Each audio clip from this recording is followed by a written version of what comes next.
Weather Service. Oh, my handheld's in there.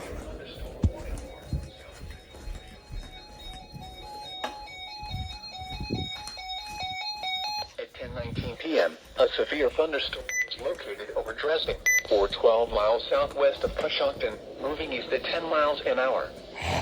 10. 16 miles an hour, wind gusts, and small hail. My monitor Source, works. radar indicated. Impact, expect damage to roofs, siding, and trees. Locations impacted include Zanesville, North Zanesville, Dresden, Conesville, and Drake.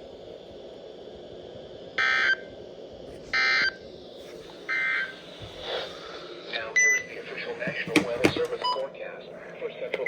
I'm already just going to wake me up at like midnight.